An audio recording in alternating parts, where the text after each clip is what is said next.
the place where wonder settles in softly and science drifts along a peaceful path toward rest.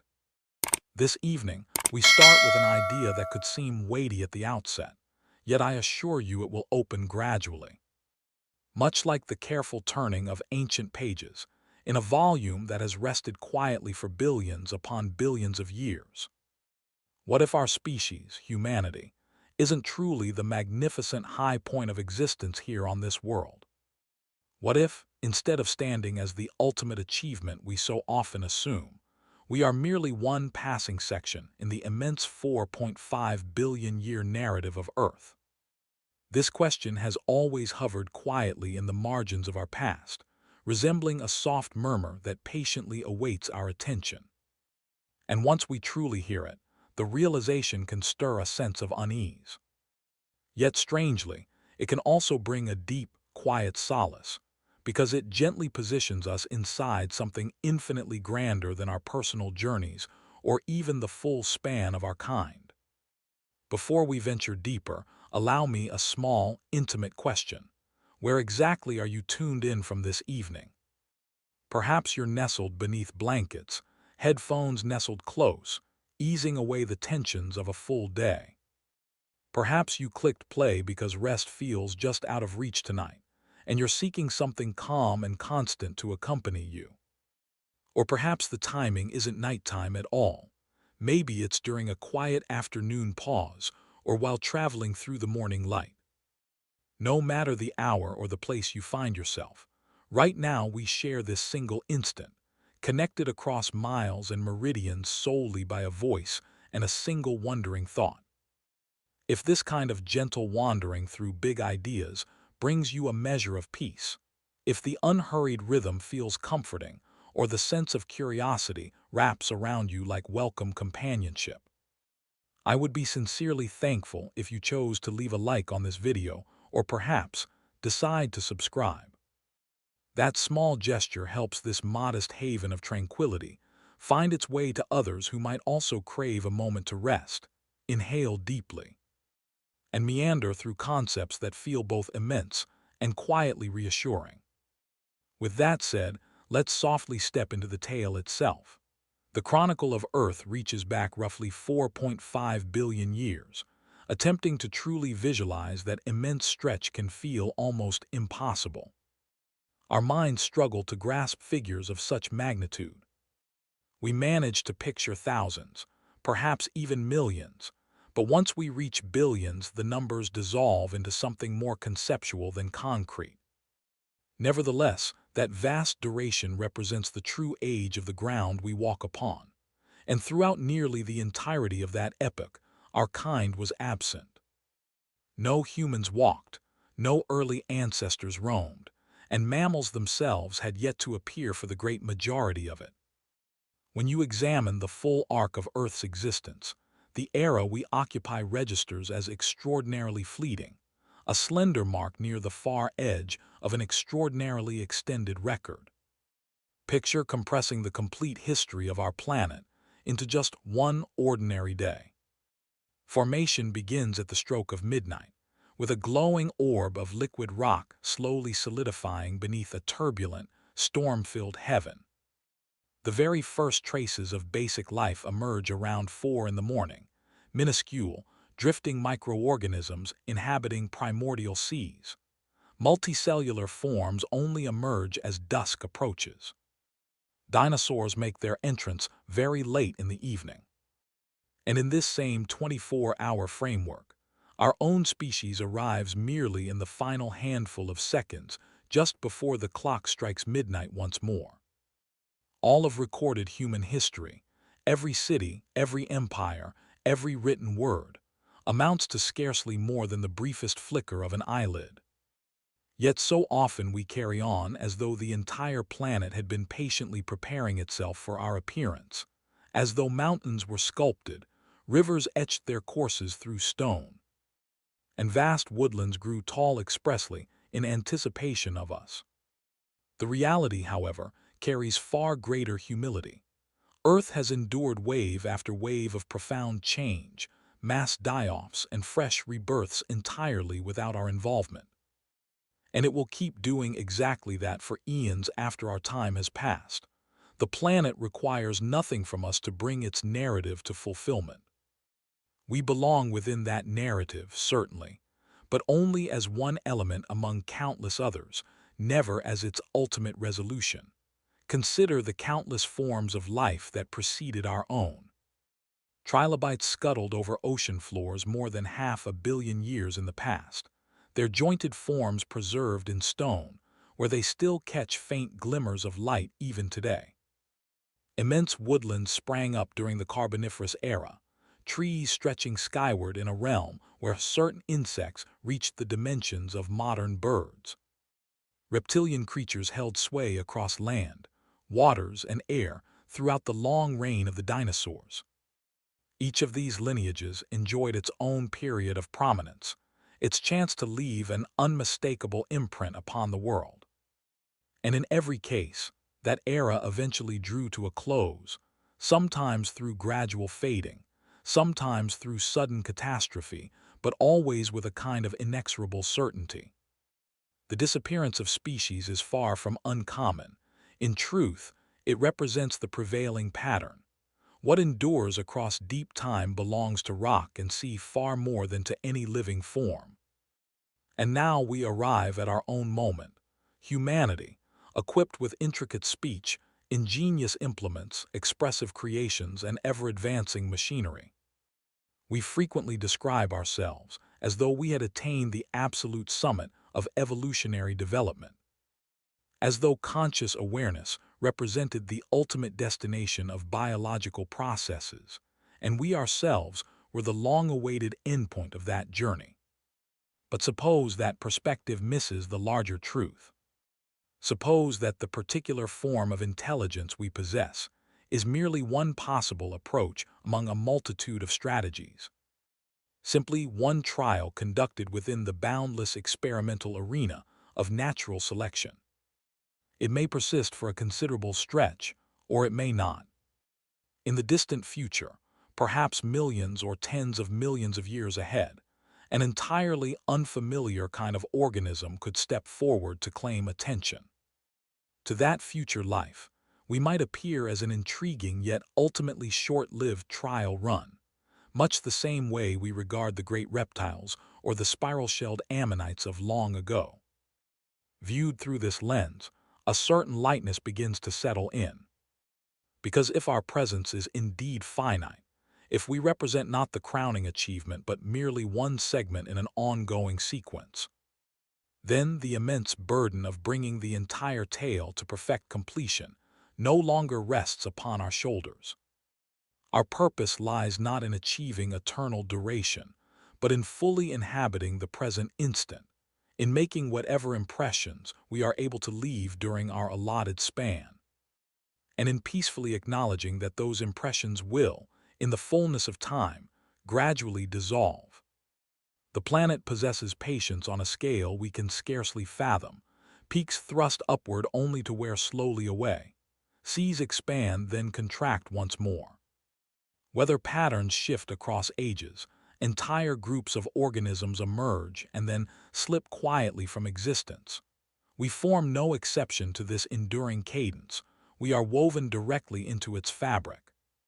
Even the creations we regard as enduring testaments, towering structures of steel and glass, orbiting satellites, masterpieces preserved in museums, the vast digital network that spans the globe, are remarkably delicate when measured against geological time. With sufficient centuries and millennia, rock itself fractures, metals corrode, orbits gradually decay, data centers eventually go silent. The petrified remains of ancient trilobites have already outlasted the majority of what we have built. Earth archives its memories within layers of stone and settled sediment, rather than in electronic records. Our own imprints may linger for a meaningful interval, yet eventually they too will be covered over and rewritten by newer chapters. And perhaps that reality need not be cause for sorrow. Perhaps a measure of peace can be discovered in accepting that the greater narrative flows onward, even in our absence. Every preceding form of life has, in its turn, stepped aside to allow something fresh to emerge. Every period of widespread disappearance has cleared room for novel possibilities to take root. The great reptiles fade away, and warm-blooded creatures begin their ascent. Colossal fern-dominated landscapes retreat while flowering species spread and diversify. Microscopic life persists quietly through the darkest periods of catastrophe, biding its time until conditions once again favor their influence. Should humanity one day pass from the scene, existence itself will carry on undeterred. Woodlands will reclaim open spaces. Seas will teem anew with diverse inhabitants. Conceivably, awareness in some form might reawaken, perhaps among avian descendants, perhaps within intelligent cephalopods, or perhaps in organisms so novel we cannot even begin to envision them. And here lies the curious paradox. Even in the complete vanishing of our species, the time we spent here retains genuine significance. Not because it stretched into eternity, but precisely because it formed one authentic thread within the continuous stream. We altered landscapes, inscribed our presence into the sedimentary record, and lived out our momentary existence as part of the planet's sweeping chronicle. Temporariness does not equate to insignificance. It simply means we are interlaced within a tapestry so expansive that no individual strand bears the responsibility of supporting the whole. So this evening, as we set out on this shared reflection, let us hold the central question not as something foreboding, but rather as something that opens outward expansively. What if humanity represents not the ultimate peak, but simply one distinct interval? What if our role within the larger account stands not as the final word, but merely as one among many successive scenes playing out across a timescale far too immense to be contained within any single species? If we truly wish to grasp why our kind might constitute merely one transient episode within Earth's immense unfolding, we must journey far backward, back to an epoch that held not the slightest foreshadowing of ourselves. No sprawling canopies of green, no moving creatures large or small, not even the simplest blade of grass stirring in any breeze. Envision our world in those primordial moments some 4.5 billion years ago. It bore no resemblance to the familiar blue-green sphere we inhabit now. Instead, it glowed as a seething ball of molten material, relentlessly battered by incoming debris from space, scorched beneath a youthful sun that shone less brightly yet burned with fierce intensity. The early envelope of gases surrounding it offered no breathable air. Vast bodies of liquid water had yet to collect. The very notion of living things remained utterly inconceivable. This was a realm governed by intense heat and unyielding rock, where freshly solidified crust would repeatedly fracture and remelt under ceaseless impacts from above. Geologists refer to this violent interval as the Hadean Aeon, a name drawn from the ancient Greek realm of the underworld, for the conditions truly evoked something infernal. Volcanoes poured forth without cease. No stable continents had yet formed. The atmosphere hung heavy with poisonous vapors.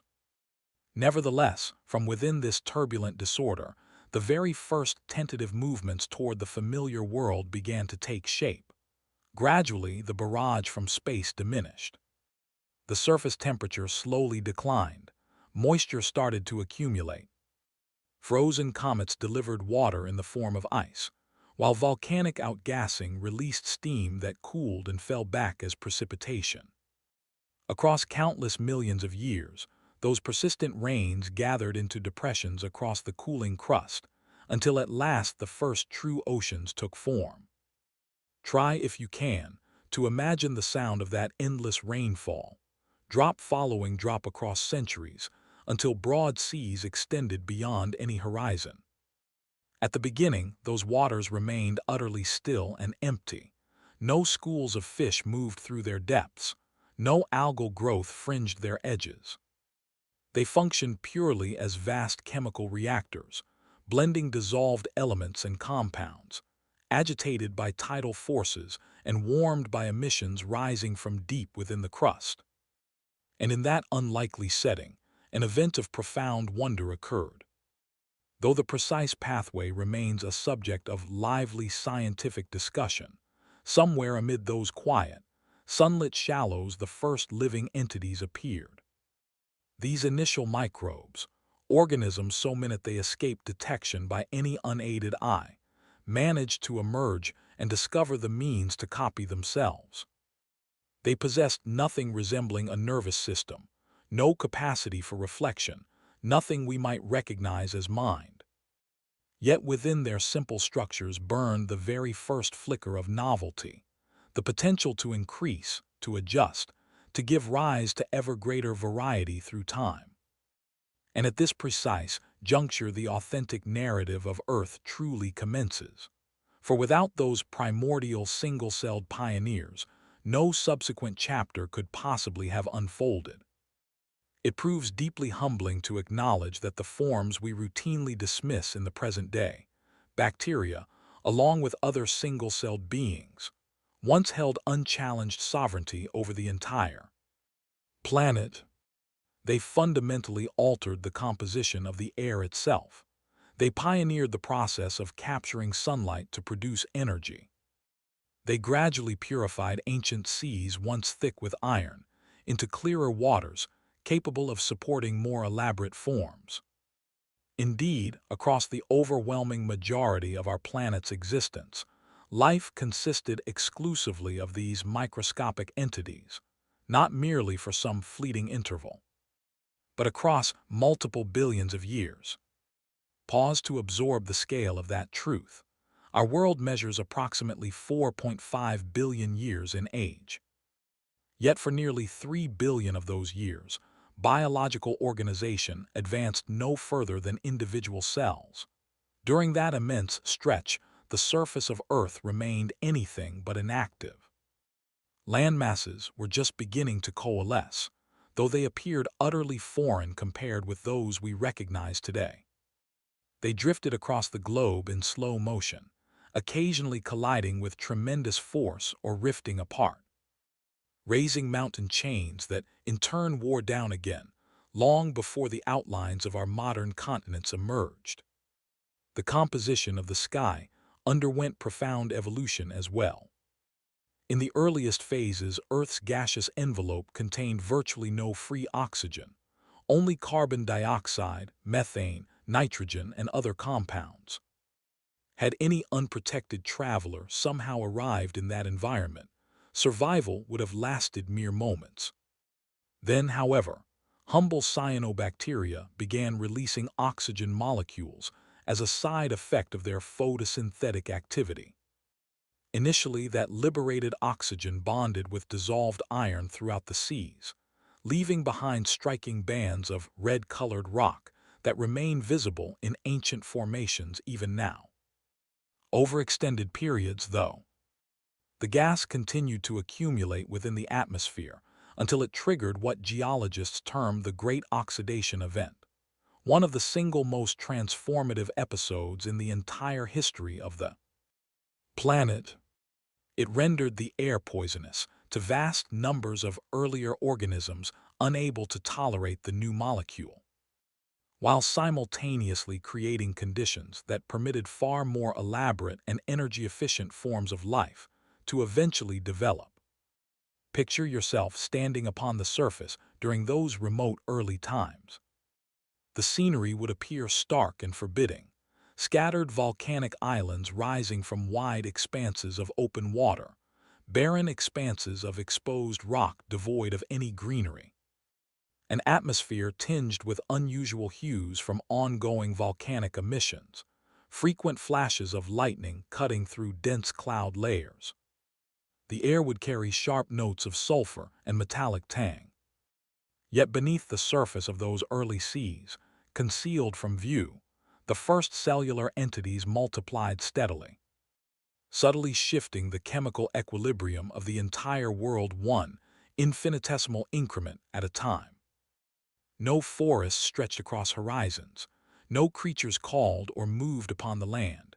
No melodies of birds filled the air. Nevertheless, the unfolding drama of biology had already commenced in earnest. It becomes easy to pass over this foundational chapter because it lacks the spectacular scale of later periods, the thunder of giant reptiles, or the recognizable warmth of furred mammals. Microscopic organisms leave behind no massive skeletal displays for exhibition halls. They seldom capture the imagination of young artists sketching visions of prehistoric realms. Yet in the deepest sense, they stand as the single most consequential actors within the entire saga of Earth. Without their patient labor, the atmosphere could never have become one we might inhale. Without their cumulative influence, the platform for more intricate expressions of life could never have been constructed. Every single breath that fills your lungs today exists only because of uncounted generations of those invisible forebears who, across eons, slowly enriched the surrounding air with oxygen. That realization deserves to linger whenever we ponder whether humanity truly occupies the crowning position within the story of life. Because if we judge supremacy according to sheer duration of presence, then microbes retain an overwhelming victory. They arrived at the very dawn and persist abundantly even in our current moment. Their numbers surpass ours by orders of magnitude. Their collective mass exceeds our own. They inhabit places utterly hostile to any larger form of life, from scalding thermal springs to zones of intense radiation to the lightless pressures of abyssal depths. We tend to regard conscious reasoning capacity as life's highest attainment. Yet when measured strictly by endurance through adversity, the true champions remain those microscopic survivors who have navigated every cataclysm the planet has unleashed across its long existence. Looking back upon this initial phase of Earth's development makes plain just how delicate our own position within the greater sequence truly remains. Biological existence did not originate with us, nor does it in any way hinge upon our continued presence.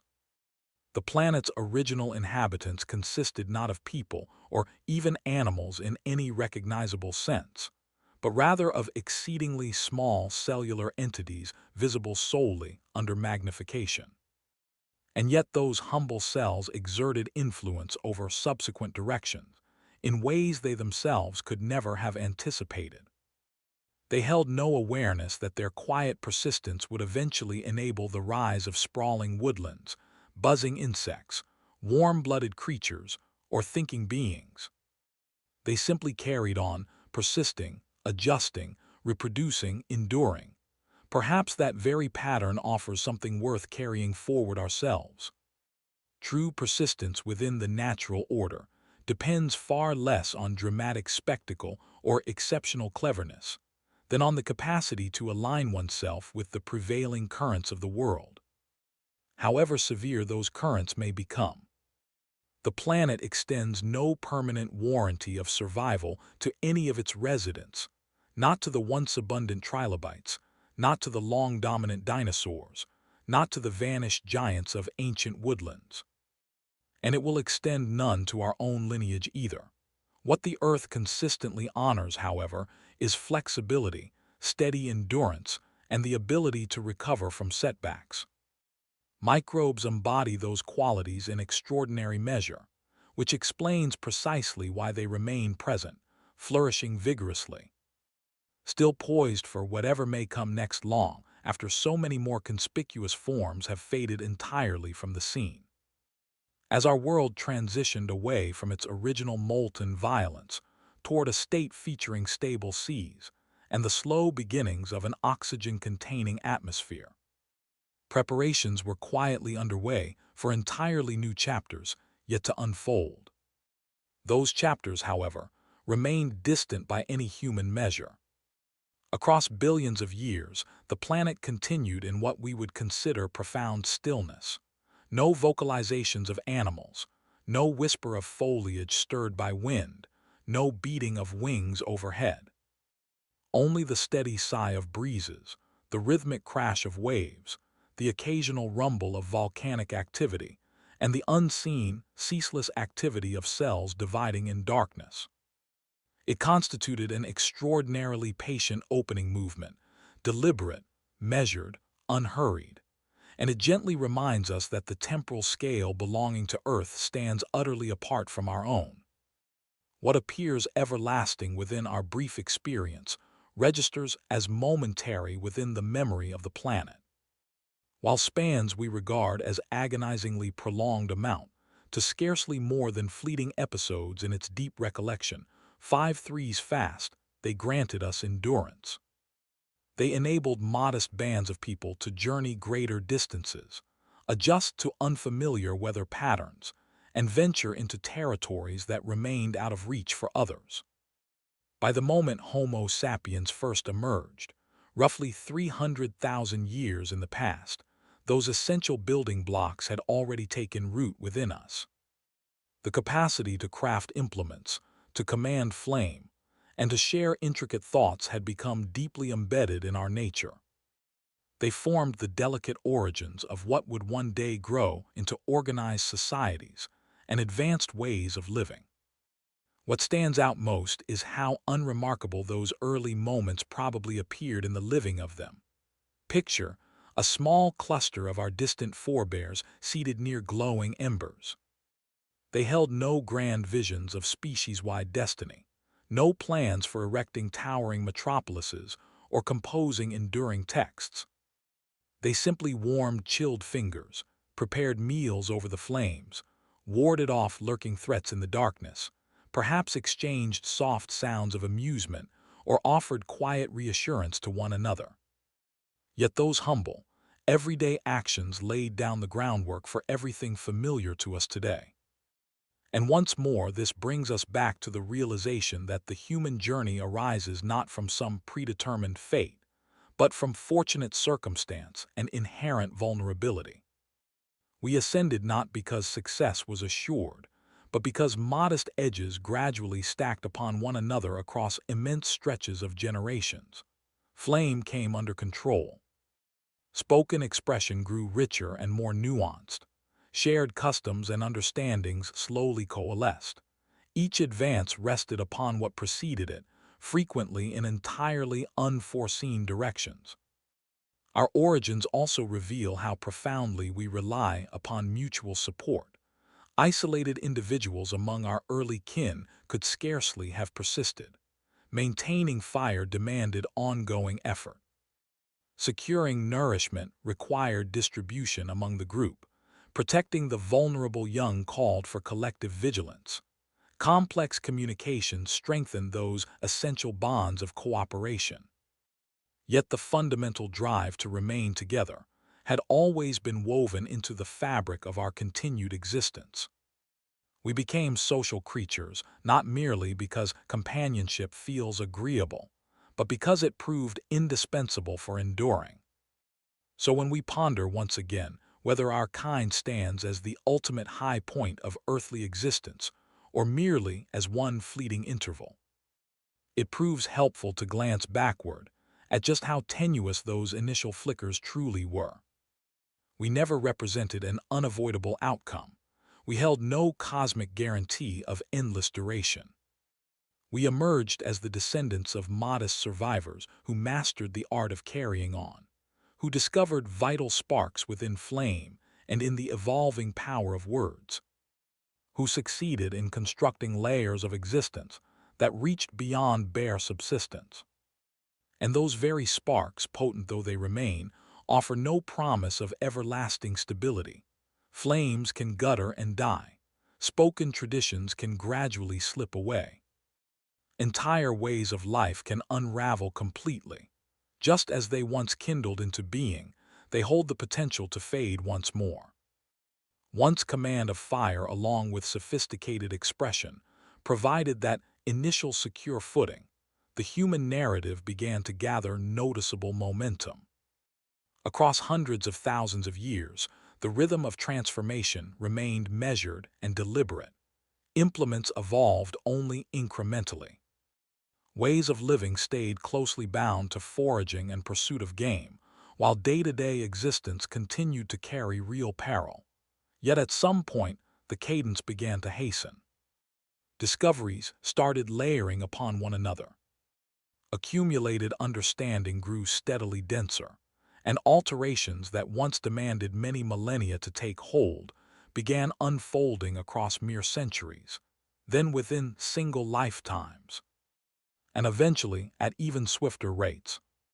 From the earliest deliberately flaked stones to devices now circling far above the atmosphere, the quickening of human affairs stands as truly astonishing. It commenced modestly enough.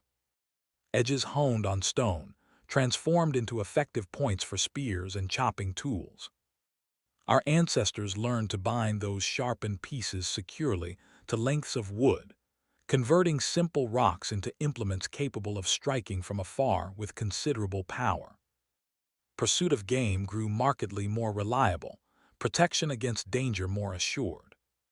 Armed with such weapons, groups could bring down substantially larger animals, nourish greater numbers of people, and spread outward into previously inhospitable regions. Ever so gradually, the equilibrium between humanity and surrounding nature tilted in our favor. Next arrived the bow paired with feathered shafts, an innovation that introduced far greater accuracy together with extended reach into the act of survival. Hunters could now engage targets while remaining at safer remove, thereby diminishing personal hazard while elevating likelihood of success. Each modest refinement of this nature compounded with those that came before, steadily increasing the degree of influence we exerted over immediate surroundings. Yet the truly decisive pivot occurred with the emergence of cultivation. Beginning approximately 10,000 years ago, in scattered locations around the world, people started deliberately tending selected plants and taming certain animals. Tilling the soil supplanted constant movement in search of wild resources. Rather than perpetually relocating to follow seasonal abundance, communities remained rooted in fixed places, sowing chosen seeds season after season, nurturing growing crops, and managing herds close at hand. This transition proved every bit as revolutionary as mastery of fire itself. It produced reliable surpluses of nourishment, enabling substantially larger populations to gather and remain settled. Permanent dwellings took shape, eventually giving rise to true urban centers. Alongside cultivation came specialized implements, plows for breaking earth, channels to guide water across fields, stones fashioned for grinding grain into usable form. Settlements brought defensive enclosures, pathways linking one place to another, spaces dedicated to exchange of goods. Growing numbers fostered distinctions of role and authority, structures of leadership, formalized systems of belief and ritual.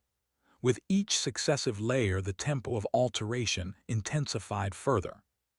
The earliest forms of recording appeared initially as simple impressions pressed into soft clay, later developing into systematic symbols etched upon durable surfaces, brushed onto plant-based sheets, or inscribed upon prepared animal hides. Once purely auditory, expression now gained visible permanence and the ability to traverse generations intact. Understanding no longer resided exclusively within living memory. It could be captured, disseminated widely, safeguarded against loss. This development represented yet another accelerative force.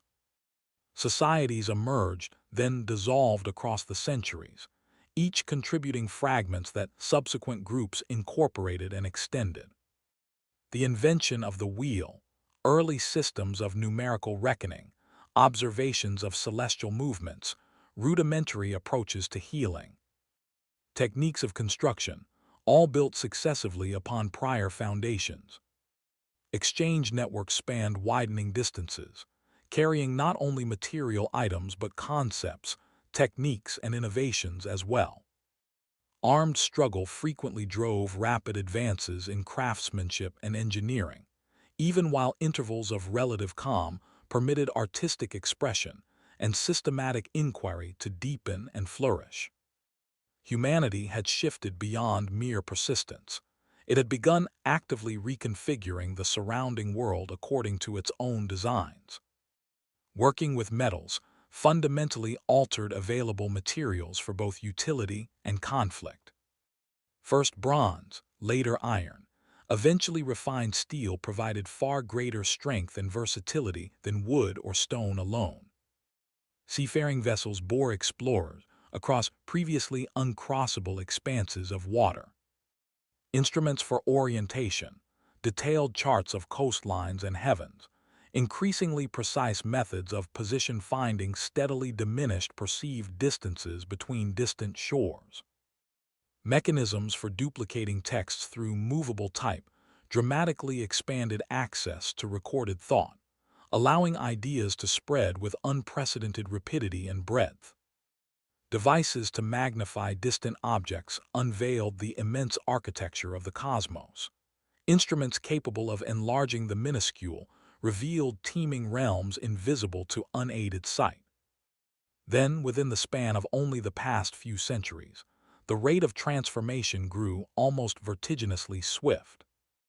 Widespread harnessing of coal combined with steam unleashed mechanical forces that revolutionized manufacture, movement of goods and people, and ordinary routines of daily existence. Rail systems compressed overland journeys dramatically. Steam-powered vessels accomplished the same across maritime routes. Industrial facilities multiplied, urban centers swelled enormously, and human numbers surged upward at accelerating rates. Harnessed electricity illuminated darkness, energized countless devices, and facilitated near-instantaneous exchange across widening distances. Signals raced along wires in patterns of long and short pulses. Voices traveled those same pathways, then leaped into the ether itself through broadcast waves. Moving images captured sequences of life. Aircraft conquered the third dimension. Self-propelled vehicles multiplied individual range and speed. Each successive breakthrough further contracted experienced space and time, accelerating not merely physical transit and exchange of information, but the very tempo at which existence itself seemed to unfold. In considerably less than 200 years, humanity transitioned from animal-drawn conveyances to engines propelled by jet thrust, from personally inscribed messages to instantaneous digital correspondence. Understanding multiplied exponentially. Breakthroughs cascaded upon one another in ever swifter succession, and then came departure from the surface entirely. Devices initially conceived for military purpose lofted artificial companions into stable paths around the globe. Our kind set boots upon the lunar surface. Robotic emissaries traversed neighboring worlds. Instruments positioned far above the atmosphere gathered ancient light streaming from systems unimaginably distant.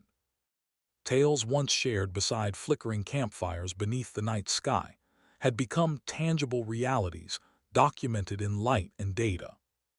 Across a mere handful of millennia, a duration scarcely measurable against the full age of our world, our lineage advanced from crudely shaped stone points to mechanical constructs encircling the planet.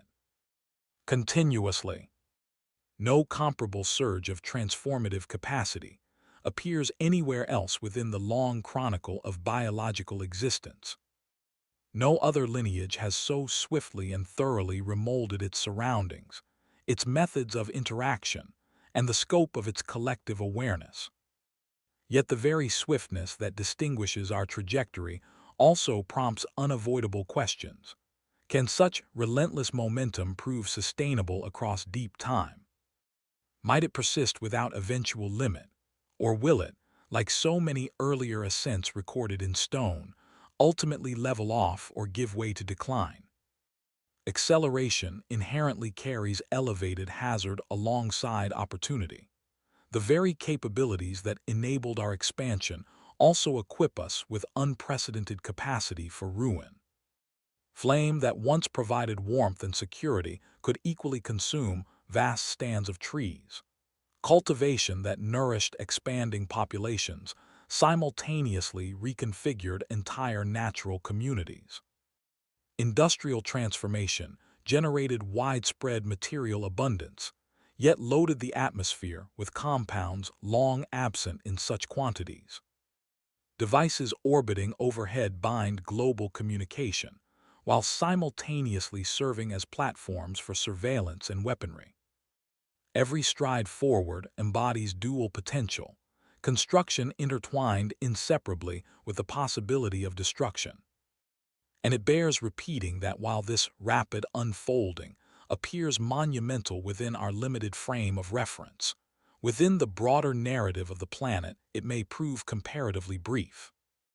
The great reptiles presided over terrestrial ecosystems across 150 million unbroken years, without ever conceiving circular transport, paved thoroughfares, or vehicles escaping gravitational pull. Yet even their prolonged era reached conclusion. Warm-blooded forms lingered unobtrusively through more than 100 million years before seizing opportunity in the aftermath. Our current surge of capability may stand as genuinely impressive, yet it carries no inherent assurance of indefinite continuation. Still, something distinctly singular emerges in what our lineage has accomplished. Control of fire, elaboration of symbolic expression, deliberate cultivation of sustenance, systematic investigation of nature. Each advance has rested upon and amplified those preceding it, propelling us forward at ever-increasing velocity. We progressed from slow-footed wanderers across open grasslands to voyagers capable of traversing interplanetary distances within an astonishingly compressed fraction of planetary history.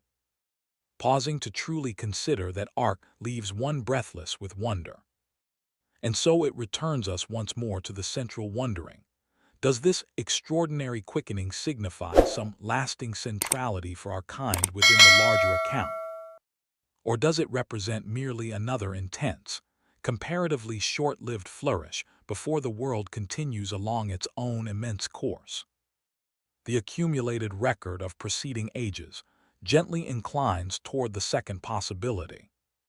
Yet in the present instant, we occupy the midst of that acceleration, hurtling forward from sharpened stone to orbiting machinery, witnessing surroundings transform at rates unprecedented in all prior existence.